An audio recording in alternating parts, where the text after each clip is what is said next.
ఇదే రేవంత్ రెడ్డి చెప్పిండు రైతులకు. ఏం చెప్పిండు? కేసీఆర్ మీకు బిచ్చమేసినట్టు 10,000 ఇస్తుండు, నన్ను గెలిపియండ్రి 15,000 ఇస్తా అని చెప్పిండు.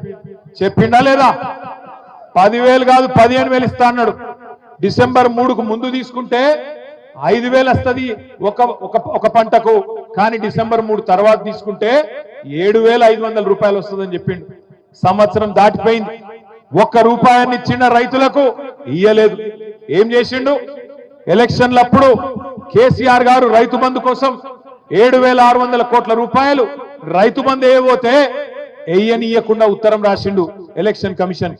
రాసి ఎలక్షన్ కమిషన్ కి చెప్పిండు, రైతు బంధు గీ టైంలో వేస్తే మళ్ళా రేపు రైతులు ఓట్లు కేసీఆర్ కి వేస్తారు, అందుకే వేయొద్దు అని ఉత్తరం రాస్తే పైనున్న మోడీ గారి ప్రభుత్వం ఆపింది. ఎలక్షన్లు అయిపోయినాక సతాయించుడు మొదలు పెట్టిండు. 1 రూపాయి కూడా వేయలే.